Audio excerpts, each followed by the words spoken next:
Hi guys! A long time no talk. Actually, I haven't done a sit down talking video in a very long time and I kind of missed it, so I'm happy to be back. The reason why though is because I've been traveling around Japan for the last 2 months and it's been the best time. I saw so many things, I had so much fun, and really it was just all around an awesome experience. And that's what this video is about, my experiences traveling through Japan. Especially if you're ever planning to travel around Japan, I think this video is going to be very helpful to you. Just in case you guys don't know what I'm talking about, I actually already put up a lot of travel diaries from a lot of places I've been to. I went to Okinawa, I went to Kyoto, I went to Sapporo, and a whole bunch of other places, and a lot of those I already did videos on, so if you want to see those, I'll put the playlist link to all of my travel diaries from Japan in the description down below. Also, stay tuned for more videos coming soon. I have so much footage, so there's gonna be maybe 4 or 5 more videos coming to you guys in the near future.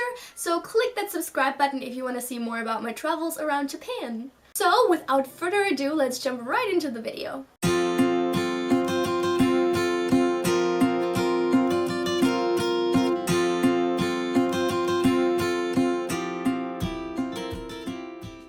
First thing I want to say about Japan that I really liked about traveling here is that it has a really great infrastructure. Especially the train systems within big cities such as Tokyo, Sapporo, or Osaka are really fantastic. A lot of the signs at the station as well as within the train will be in English, and the loudspeaker messages before the train stops telling you what the next stop is are often also translated, which is very convenient if you don't speak Japanese. One thing to know though is that the trains are not all run by the same company even within the same city. So for example, there's a bunch of different companies in Tokyo and it can be kind of a hassle to buy the ticket for the right one, and it's kind of confusing at first. So if you travel to Japan, and you're probably gonna start out in a big city first because that's where the airports are, so I definitely recommend getting an IC card.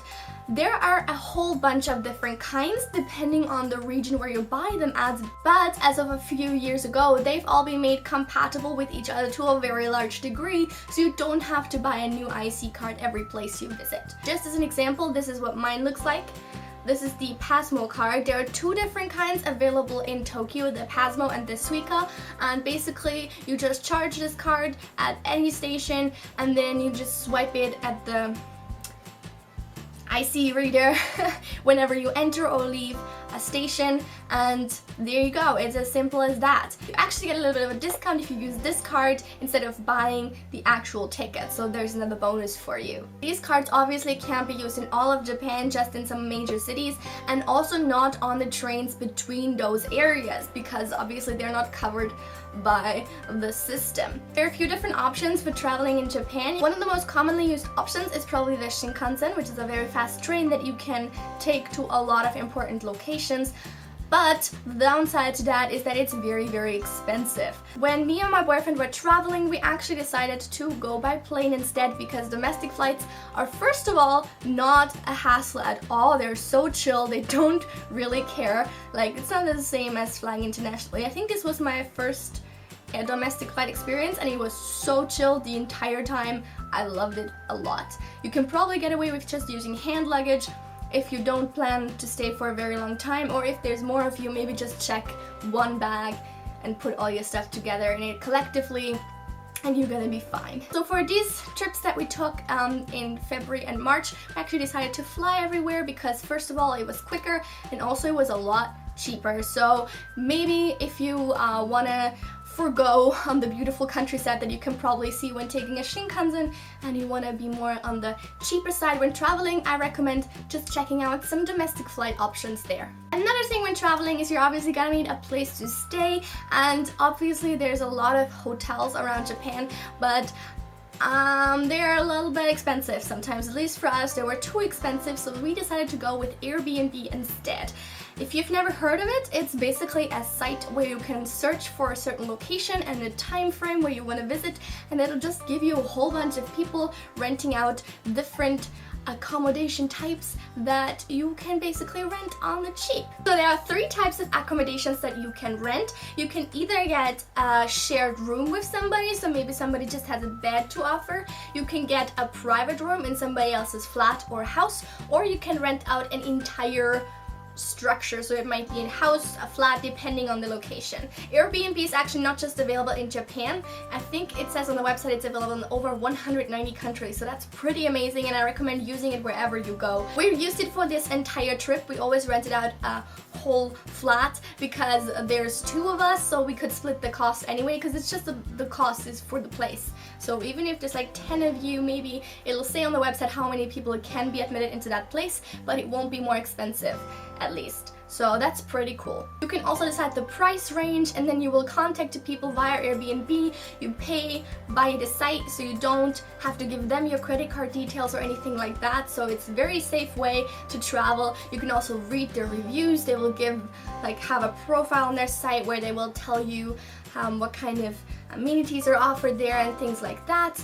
And yeah, overall it's just pretty cool. We've never had a bad experience. I believe we had better and worse ones. I am in no way affiliated with Airbnb. They're not sponsoring this video at all, but just in case you're interested, I'll put the link to the site in the description down below. The next thing I think is very important when traveling anywhere actually is to plan enough rest days.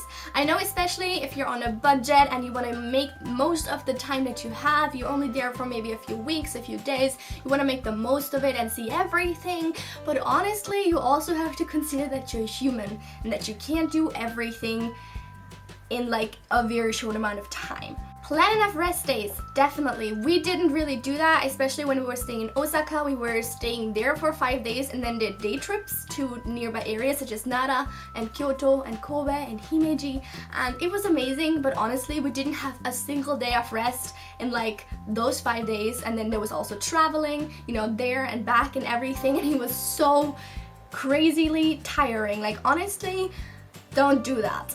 Maybe it's gonna be a little bit more expensive, but you're also gonna make more of the whole experience in the end, because you're just gonna have more energy to do things and see places.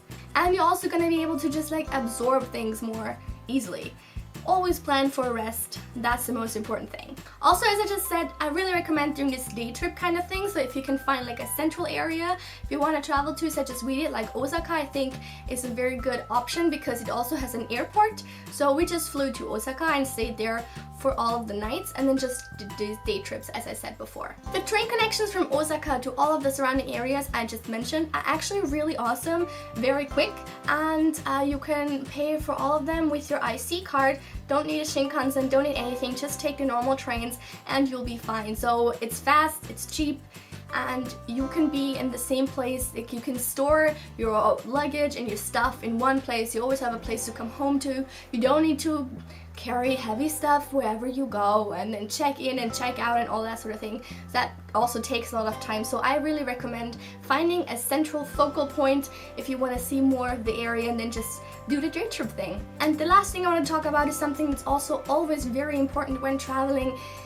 Make a plan B and the plan C and the plan D. Account for things like the weather, your mood, maybe you'll get sick, maybe you're just gonna have no energy that day. This also kind of ties in with the rest days. Just be open to alternatives. Don't have a fixed idea of what you're going to do before you do it, because you might get disappointed when you realize that it's not just up to you how your trip turns out. There's a lot of outside things that can factor into it, and you need to be open to those changes and realize that you can't account for everything beforehand, and you just need to be a little bit spontaneous sometimes. So yeah, that's it for my travel tips before going to Japan. I hope you guys enjoyed this video and I hope it was helpful to you. If you have any more questions about Japan or traveling in general, leave them in the comments down below and I'll try to get to them as best I can. Thank you so much guys for watching this video. Don't forget to subscribe for more of my travel diaries that I'm gonna be putting out soon. I hope you guys enjoy them. I hope you guys enjoy seeing a little bit of Japan. I love sharing my experiences with you guys, and yeah, I'm gonna see you guys soon. Have a lovely week. Bye!